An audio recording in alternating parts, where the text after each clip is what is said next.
목회하면서 세상을 살면서 느끼는 게 뭐냐면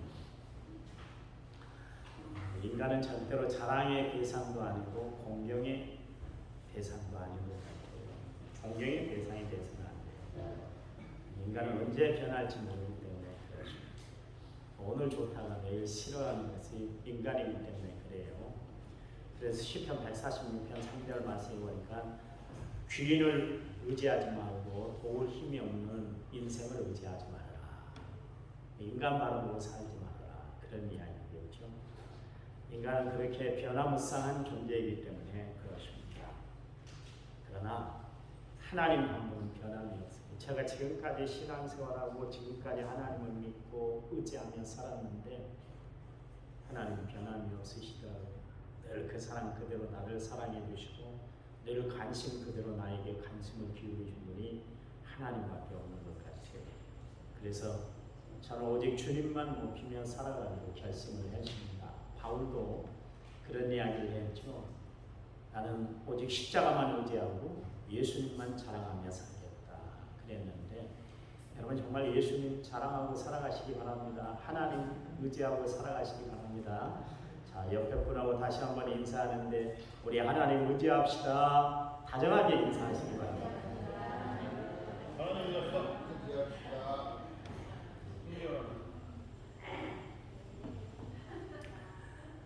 요즘 또 선거철이 다가왔나 봅니다.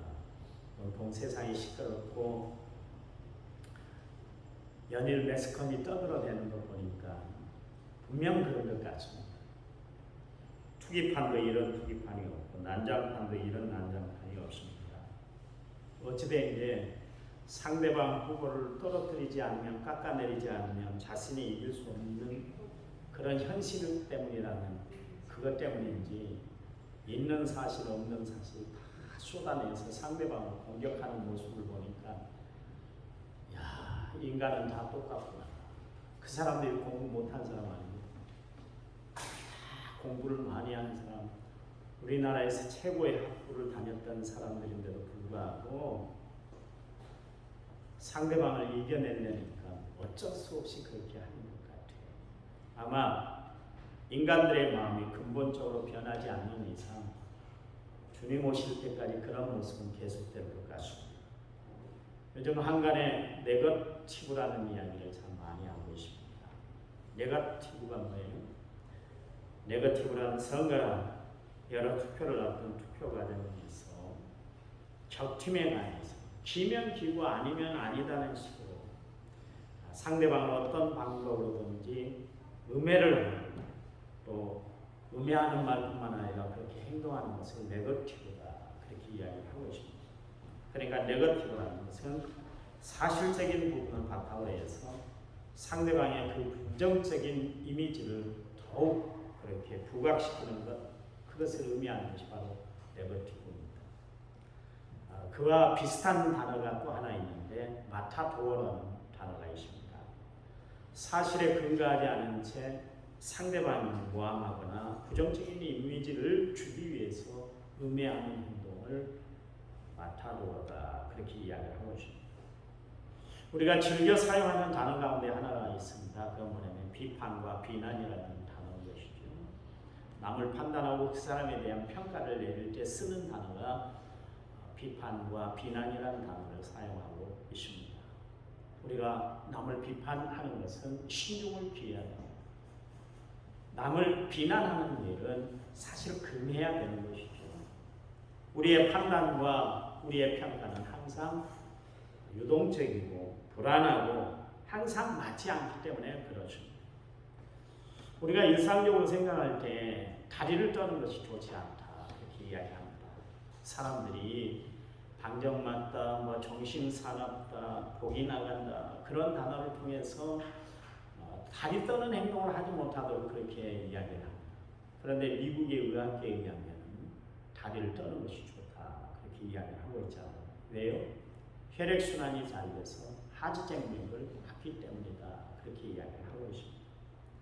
그러니까 우리가 지금까지 생각해왔던 관습, 우리가 생각해왔던 그런 모든 이론들이 틀릴 수가 있다 그런 이야기죠. 인간의 판단은 언제나 부정확하고 틀릴 수 있지만 하나님은 정확하십니다. 왜냐하면 그분은 정확무오하신 분이기 때문에 그렇습니다. 그래서 이 하나님을 우리가 한 단어로 표현할 때 어떻게 표현했냐면 하나님은 불변하시는 하나님, 변함이 없으신 하나님이시다. 그런 이야기. 아시나요? 자비하신 하나님, 인애가 풍성하신 하나님, 궁일하신 하나님, 우리가 네거티브 행동을 하지 않기를 원하세요. 그런 행동을 하나님은 좋아하시더라 하세요. 그래서 마태복음 5장 43절 44절 말씀에 보니까 또 내 이웃을 사랑하고 내 원수를 미워하라 하였다는 것을 너희가 들었으나 나는 너희에게 이르노니 너희 원수를 사랑하며 너희를 박해하는 자를 위하여 기도하라. 그렇게 이야기하고 있습니다. 그러면서 오늘 본문 말씀에서 마태복음 7장 1절에서 2절 말씀에 비판받지 아니하려거든 비판하지 말아라. 너희가 비판하는 그 비판으로 너희가 비판을 받고 너희가 헤아리는 그 헤아림으로 너희가 헤아림을 받게 된다. 그렇게 말씀하고 있습니다. 바울도 내 앞에 원수가 생기면 그 원수를 정말 비난하지 말고 친히 원수 갚는 것을 주님께 맡기고 살아라. 말씀하고 있어요. 로마서 12장 17절에서 21절 말씀에 아무에게도 악을 악으로 갚지 말고 모든 사람 앞에서 선한 일을 도모하라. 할 수 있거든 너희로서는 모든 사람과 더도 화목하라. 내 사랑하는 자들아 너희가 친히 원수 갚지 말고 하나님의 진노하심에 맡기라. 기록되었을 때 원수 갚는 것이 내게 있으니 내가 갚아 주리라. 주께서 말씀하시니라. 내 원수가 줄이거든 먹이고 목마르거든 마시게 하라. 그리하므로 내 숯불을 그 머리에 쌓아놓으리니 의에게 악에게 주지 말고 선으로 악을 이기라. 그렇게 이야기를 하고 있습니다. 여러분 원수를 적대시하지 말라. 그런 이야기. 원수를 갚으려고 애쓰지 말고 오히려 선으로 악을 이기는 삶을 살아야 된다. 이게 예수 믿는 사람들의 모습이다. 그런 이야기예요. 예수님은 친히 십자가에 못 박혀 돌아가신 그 현장에서도 저들의 죄를 저들에게 돌리지 말아달라고 하나님 앞에 기도했던 것을 알 수가 있습니다. 평소에도 예수님이 이런 말씀을 하셨어요. 누가복음 6장 36절에 38절 말씀에 너희 아버지의 자비하심 같이 너희도 자비로운 자가 되라. 비판하지 말라. 그리하면 너희가 비판을 받지 않을 것이요.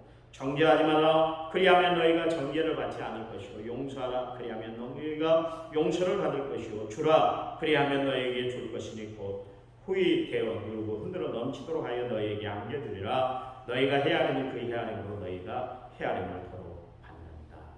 그랬습니다. 여러분 주님 말씀하시잖아요. 함부로 남에 대해서 평가하고 판단하고 이야기하지 말라. 그런 이야기. 사람은 그렇게 예수님이 말씀했는데 불구하고 왜 네거티브에 그렇게 혈안이 돼서 그렇게 살아갈까요? 그건 인간의 태생이 그렇기 때문에 그렇습니다. 인간의 성향이 네거티브의 DNA를 받고 살았기 때문에 그렇습니다. 아담이 하나님의 명령을 어기고 말았습니다. 그리고 하나님이 금하신 선악을 알게 하는 나무의 실과를 다 따먹고 말았어요. 하나님은 분명히 저들이 잘못을 저질렀다는 것을 아셨습니다. 그래서 그들이 회개하고 주님 앞으로 돌아오기를 원했던 것이죠. 그런데 하루 종일 그들은 주님을 찾지 않았습니다. 드디어 날이 서늘할 때 하나님이 아담을 부르기 시작했습니다. 아담아, 내가 어디 있느냐? 그제서야 아담이 자기가 옷을 벗었다는 것이 두려운 그 감정이 들어서 저희가 하나님이 두려워서 나무 동산 한가운데 숨었습니다. 그렇게 이야기를 했어요. 그리고 하나님이 아담에게 이야기합니다. 너는 왜 내가 금했던 선악을 알게 하는 나무의 실과를 따먹었느냐? 그렇게 이야기하니까 창세기 3장 12절 말씀에 아담이 이야기합니다. 하나님이 주셔서 나와 함께 하신 여자 그가 그 나무의 열매를 내게 주므로 내가 먹었습니다. 그렇게 이야기를 하고 있어요. 아담은 회개해야 할 그 순간에 회개거리를 찾았던 것이 아니라 오히려 변명거리를 찾았고 그의 잘못한 것이 하나님이 짝지어 주신 저 여자 때문에 내가 그것을 받아먹었을 뿐이지 나는 아무 잘못이 없는 것처럼 그렇게 이야기를 했습니다. 아담은 하나님 앞에 범죄한 순간 그 순간에도 자기를 회피하려고 했고 오히려 하나님이 짝지어준 그 여자 하에게 네거티브 공세를 하고 말았던 것을 알 수가 있습니다. 인간은 이때부터 자신의 상황이 위기에 처하게 되면 그때는 핑계거리를 찾고 어떻게 해서든지 그 상황을 모면하기 위해서 네거티브 그 공세의 혈안이 되어 살아가고 있는 것을 알 수가 있습니다. 우리가 흔히 쓰는 단어 가운데 잘 되면 내 탓이고 안 되면 조상 탓한다 그런 이야기가 있잖아요. 인간은 원래 그런 것 같아요. 인간은 느헤미야라는 사람이 있어요. 이 사람이 곧 예루살렘으로 이제 돌아오게 되십니다. 돌아오기 전에 그가 그의 조카인 하나니에게 예루살렘 성이 완전히 폐허가 됐다는 그 소식을 듣고 잠을 자지 못해서 그리고 얼굴에 막 수심이 가득 차게 되십니다. 그는 지금 페르시아 수상궁에 그 왕인 아닥사스다 왕의 술 맡은 그 책임자로 정말 마음 편하게 높은 고위 간직이 되어서 편하게 살고 있었습니다. 그런데 고국이 그렇게 비참한 현실이 됐다는 그 소식을 전해 듣는 순간 그런 마음에 하루도 예루살렘에 향한 마음이 떠나질 않았죠. 결국 왕의 허락을 받아서 그가 예루살렘으로 돌아오게 되었죠. 바사나라의 장교들과 군사들은 호의를 받으면서 예루살렘에 도착을 했습니다. 그때부터 느헤미야는 네거티브 공격을 계속하게 됐어요. 특별히 산발랏 도비야 게셈이라는 사람 초기부터 에레미야의 그 계획들을 다 수포로 돌아가게 하려고 별짓을 다 했어요. 심지어 4번이나 만나자는 우매를 꾸몄지만 그때도 느헤미야는 흔들리질 않았습니다. 극기 아닌 산발랏이 가짜 뉴스를 퍼뜨리기 시작을 했습니다. 느헤미야가 바사나라 왕을 정말 은혜를 버리고 그가 왕이 되려고 이런 짓들을 꾸미고 있다. 그러면서 사람들 사이에 그런 이야기를 계속 퍼뜨리기 시작을 했어요. 그런가 하면 스마야라는 선지자는 뇌물을 받고 느헤미야에게 성전 예수로 와라. 한번 만나자. 아니 거기서 숨어 있어라. 그렇게 거짓 예언까지 하셨습니다. 그런가 하면 느헤미야서 4장 3절 말씀에 암몬 사람 도비야는 느헤미야가 성전을 지금 재건축한다고 그러는데 재건한다는데 그 성벽은 여우가 뛰어다녀도 무너질 것이다 그러면서 별 이야기를 다 해줍니다. 그러니까 느헤미야가 하나님의 성전을 재건한다는데 주변의 사람들이 도와줬던 것이 아니라 영향력이 있는 사람들이 계속 네거티브 공격을 해야 됐다 그런 이야기. 그런데도 불구하고 이런 방해가 있었음에도 불구하고 느헤미야는 52일 만에 성벽을 재건했습니다.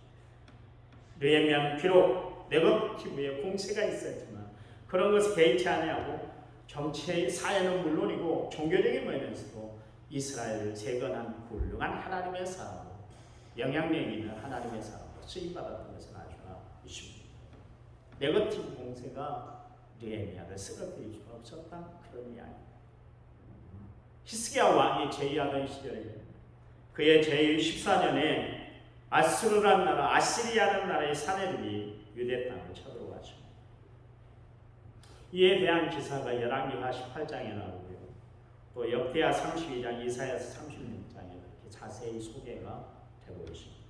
수많은 군사를 이끌고 예루살렘을 진격해 오던 그 아시리아의 나라, 아시리아라는 나라의 그 사내들이 예루살렘에 도착했지만 섣불리 공격을 할 수가 없었습니다. 왜냐하면 깎아지는 그 절벽 위에 세워진 예루살렘 성을 섣불리 공격했다면 다시 반격을 받을 수가 있었기 때문에 그랬습니다.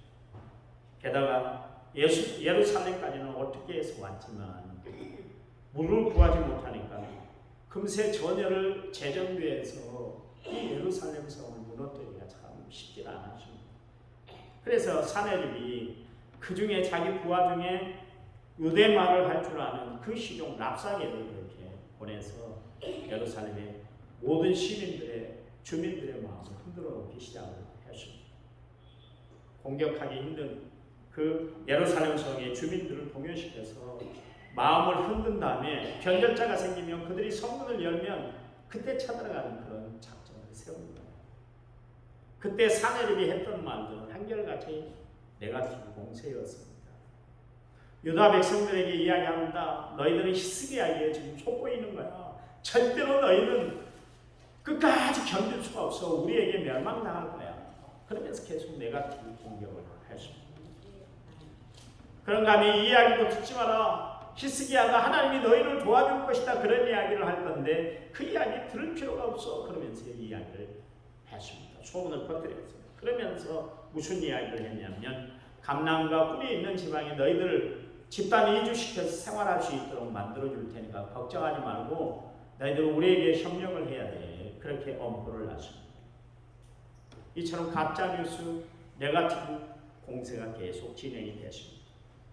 그러나 하나님 향하는 믿음을 가지고 있었던 히스기야는 네거티브 공세에 결코 무너지질 않았습니다. 다윗이 피난살이를 했잖아요. 사울왕이 괜히 시기심이 나서 다윗을 죽이려고 하니까 다윗이 그 일로 피난을 가게 됐습니다. 그런데 다윗이 피난 생활하면서 가장 힘들었던 것이 뭐냐면 백성들로부터 들려오는 풍설, 잘못된 풍설, 네거티브 공세가 너무 심했던 것이에요. 아마 사울왕에게 빌부러 그렇게 살았던 사람들이, 말쟁이들이 다윗에 대한 엉뚱한 소문을 퍼뜨렸던 거예요.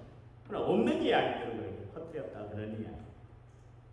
당시 다윗은 정말 이스라엘 나라에서 최고의 인기를 누리고 있었잖아요. 전쟁에 나갔다 들어오면 사람들이, 여인들이 막 소고를 치면서 찬양을 했는데 뭐라고 그랬냐면 사울은 천천히고 다윗은 만만이다, 그런 노래를 불러서 사람들이 개선하는 다윗을 그렇게 높였어요. 사울이 천천히라는 이야기는 뭐냐면 사울은 몇천 명의 전사자를 그렇게 이끌었다 같으면 다윗은 만만, 수십만 명의 사람들을 그렇게 전사시켰다, 죽였다, 그렇게 이야기를 합니다. 그러니까 이 이야기를 들었을 때 사울 왕만 위기의식을 느꼈던 것이 아니라 사울 밑에서 빌부러 살아가는 사람들이 있잖아요. 고위관직에 앉아있는 사람들이 있잖아요. 그 사람들이 그 이야기를 그냥 보진 않았다, 그런 이야기. 그냥 듣진 않았다. 왜냐하면 자기들이 위기의식을 느꼈어요. 왜냐하면 다윗이 왕권을 차지하면, 정권이 바뀌게 되면 자기들 권자도 다 내려놔야 되기 때문에, 그래서 없는 이야기를 만들어내기 시작했는데 다윗이 그 사울왕이 받았던 은혜를 잊어버리고 자기가 왕이 되려고 한다, 그런 이야기를 사람들 민간에 다 퍼뜨린 거예요. 다윗이 잊지도 않는 이야기잖아요. 다윗이 그런 마음 품지도 않았잖아요. 그런데도 불구하고 사람들에게 계속 그런 이야기를 하는 거예요. 그래야 사울이 장기 집권해야 자기들이 자리를 끝까지 차지할 수 있기 때문에 그랬었습니다. 그 소문이 얼마나 퍼졌던지요. 갈렙의 후손인 마온 사람 나발에게까지 그렇게 소식이 전해졌어요. 평소에 다윗 군대의 보호 아래서 그가 양떼를, 참 목장을 안정적으로 그렇게 운영을 할 수가 있었어요. 하루는 양털을 깎는다 그래서 다윗이 부하를 보내줍니다. 가서 먹을 것을 좀 가져와, 그러면서 동량을 보냈습니다. 그랬더니 마온 사람 이 나발이 뭐라고 그랬냐면 나는 다윗이 나는 어떤 놈인지 모른다, 그렇게 고개를 흔들어 버렸습니다. 여러분, 그 당시에 이스라엘 나라에 다윗을 모르는 사람은 아무도 없었어요. 왜냐하면 사람들이 노래를 만들어가지고 다윗을 창화했던 것을 그 이스라엘 나라에 있는 사람들, 아니 이방 나라까지 다윗이 어떤 인물이라는 것을 다 알고 있는 그런 상황이었잖아요. 그런데도 불구하고 나발이 나는 다윗이라는 놈을 도대체 알지 못한다. 요즘 그런 사람들이 많다고 그래요. 그러면서 이제 다윗의 부하에게 이야기를 합니다. 제가 주인을 떠나서 종인 주제에 지가 왕이 되려고 그렇게 주인의 곁을 떠난 사람들이 있다고 하더라. 그것이 다윗이냐? 그러면서 이야기를 했습니다. 여러분, 그 당시에 다윗이 얼마나 네거티브 공세에 시달렸는지 우리는 단적으로 알 수가 있지 않습니까? 여러분, 우리가 살아가는 세상에는 내가 원치 않던 우리에게 없는 이야기가 들려올 때도 있어요. 내가 하지 않은 이야기, 내가 행동하지 않은 것 가지고 이야기가 들려올 때가 있습니다. 그런데 우리는 세상 소리에 현혹돼서는 안 되는 것이죠. 마귀는 그 소리를 듣고 우리가 믿음을 벗어나 하나님 없이 살아가도록 자꾸 마귀가 그렇게 행책하기 때문에 그렇습니다. 바울은 복음을 전할 때 유대인들에게 얼마나 공세를 당했는지 모릅니다. 그가 마을에 들어가서 복음을 전할 때마다 유대인들뿐만 아니라 그 고을에 있는 사람들이 강가에 고소를 해서 바울이 감옥에 갇히는 일이 비일비재 했었습니다. 심지어 빌립보 지역에서 복음을 전하다가 감옥에 갇히게 됐잖아요. 엄청난 고난, 그 어려운 시련들이 바울에게 있었습니다. 그런데 바울이 그 어려운 시기, 질투 그리고 네거티브 공격에서 이겨낼 수 있었던 것은 뭐냐면 이 마음을 품었기 때문에 빌립보서 2장 5절 말씀에 너희 안에 이 마음을 품으라고 그리스도 예수의 마음이다 그랬습니다. 여러분, 예수님의 마음을 품고 살아가면 세상의 어떤 이야기도 우리는 다 이겨낼 수가 있는 거예요. 예수님이 주시는 마음을 가지고 살아가면 세상의 어떤 이야기도 우리는 다 극복해 나갈 수가 있어요. 저도 목회하면서 있는 이야기 없는 이야기 다 듣고 살잖아요. 그런데요, 그 이겨낼 수 있는 비결이 뭡니까? 다른 거 없어요. 내가 변명하려고 하면 더 이상해지고 그냥 그때는 하나님 앞에 그냥 믿음으로 무릎 꿇고 주의 도우심을 구하고 하나님이 이 어려움을 이겨내게 해달라고 기도하면 하나님이 다 처리해 주시고 해결해 주십니다. 그 믿음으로 저는 지금까지 살아왔어요. 그 믿음이 없었다면 저는 아마 목회하기가 참 힘들었을 거예요. 그래요. 겸손하신 예수님의 마음을 품고 살면 우리가 어떤 네거티브 공격이 있다 할지라도 우리는 다 이겨낼 수가 있어요. 바울은 언제나 십자가만 생각했어요. 그래서 그는 그리스도만 알고 작정했습니다. 그래서 자신에게 다가오는 어떤 불리한 상황, 어떤 불리한 이야기들이 다 들려진다 할지라도 그것을 다 이겨낼 수가 있었어요. 여러분, 그래요. 우리가 참 믿음과 또 근신하여 깨어 있지 못하면 우리는 마귀의 공격에 그리고 주변의 이야기에 우리는 쓰러지고 넘어질 수밖에 없습니다. 여러분, 예수님도 이 땅에 계실 때 네거티브 공세에 얼마나 시달리고 그렇게 사역을 감당해 나가는지 모르겠어요. 사람들이 예수님을 뭐라 그랬냐면 귀신 들린 자다 그렇게 이야기를 했고 아예 그냥 귀에 대고 미친 사람이다 그렇게 취급을 했습니다. 그런가 하면 누가복음 15장 2절 말씀에 바리새인과 서기관들이 수군거릴 때 이 사람이 죄인을 영접하고 음식을 같이 먹는다 하더라고요. 사람들이 별 이야기를 다 한 거예요. 예수님께 수군거리는 이야기를 하는데 죄인을 영접하고 그들과 같이 음식을 나눠 먹고 있다 그런 이야기를 하십니다. 그러니까 예수님이 요한복음 6장 43절 말씀에서 예수께서 대답하여 이르시되 너희는 서로 수군거리지 마라. 수군거리는 이야기 있잖아요. 김 집사는 어떻고 이 집사는 어떻고 저 사람은 어떻고 이 사람은 어떻고 끊이지 않고 살아가는 별 이야기를 다 해. 나중에는 없는 이야기까지 만들어가지고 지어서 이야기를 합니다. 여러분, 하나님이 싫어하는 사람 로마서 1장에서 이야기를 하고 있는데 수군거리는 사람, 비방하는 사람 하나님이 미워하고 싫어하신다고 그랬어요. 여러분, 잠언 6장에 보니까 하나님이 싫어하는 사람, 미워하는 사람 7가지가 있는데 그 중에 하나가 뭐냐면 거짓된 혀, 거짓말을 하는 망령된 증인, 형제 사이를 이간하는 자다 그렇게 이야기를 하고 있습니다. 여러분, 살아가면서 남의 이야기 함부로 하지 마세요. 들은 이야기 있으면 들었는가 보다 그래야지. 그리고 살아야 돼. 그 이야기를 전하고 그러다 보니까 이게 일파만파로 퍼져요. 나중에는 걷잡을 수 없을 정도로 그렇게 나가잖아요.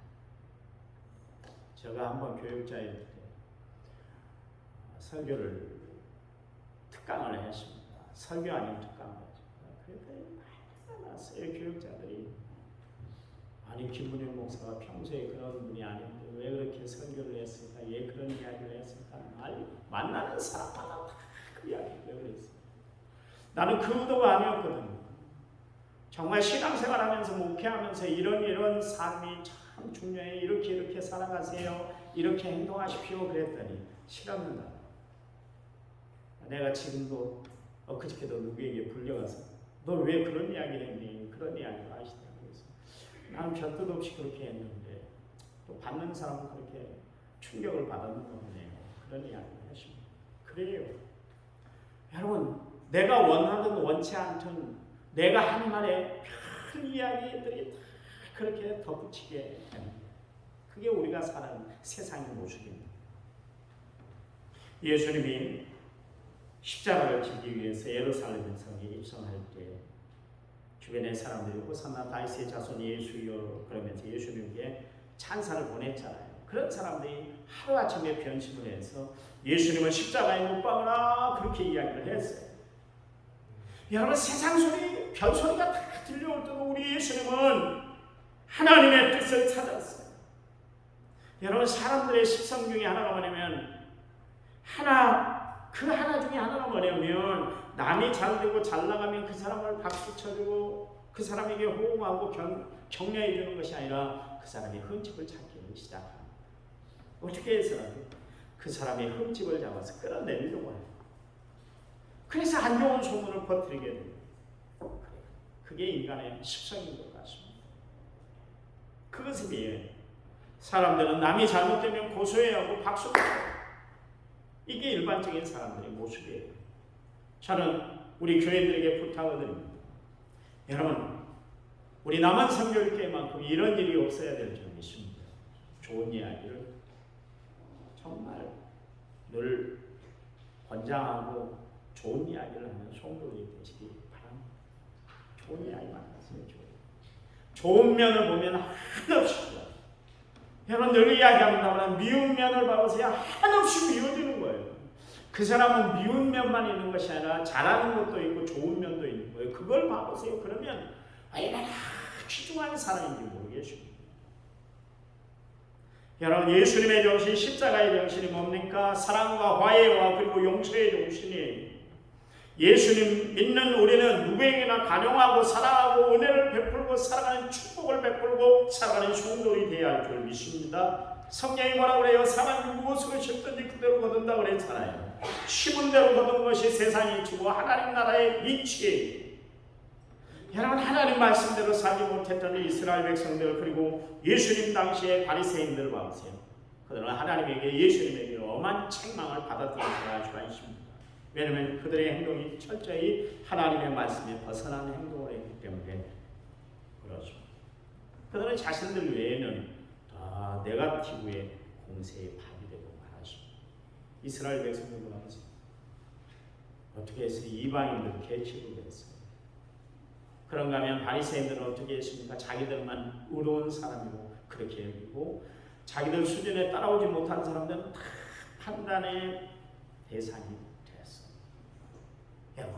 하나님이 우리를 부르신 것은 남을 비난하라고 비판하라고 하나님이 우리를 부르신 것이 아니라 남을 세우는 일에 사용되게 하기 위해서 하나님이 우리를 부르신 줄 믿으시기 바랍니다. 우리는 남을 비판하고 판단하는 일에 칼날을 세우고 살아가는 것이 아니라 사랑으로 품고 모든 것을 사랑으로 품고 살아가는 믿음의 성도들이 다 되시기를 간절한 마음으로 부탁을 드립니다. 사랑하세요. 그냥 사랑해 주세요. 그냥 이해해 주세요. 그냥 축복해 주세요. 그냥 감사해 주세요. 그러면 범사가 감사하게 돼요. 은혜롭게 살아가게 될 줄 믿습니다. 기도합니다. 하나님 감사합니다. 날마다 저희들의 삶을 주관하시는 하나님, 우리의 마음이 정말 예수님 마음을 담게 하시고 하나님 말씀을 마음에 담아 늘 하나님을 원하는 성품으로 삶을 살아가는 저희들에게도 축복해 주시옵소서. 너희 안에 이 마음을 품고 그리스도 예수의 마음이라고 해서 우리가 예수님의 마음을 품고 이해하며 관용하며 사랑하며 은혜 베풀고 축복 가운데 살아가는 지체들이 될 줄 믿습니다. 한 주간 동안 하나님의 말씀을 기억하여 승리하는 삶을 살아가는 저희를 되도록 도와 주시옵소서. 이제는 길이요 진리요 생명 되신 우리 주 예수 그리스도의 은혜와 하나님 아버지의 지극하신 사랑과 성령님 위로교통원의 충만한 역사가 오늘 말씀을 받은 모든 성도들 위해 이제부터 영원토록 함께 하시고 간절히 축원하옵나이다. 아멘.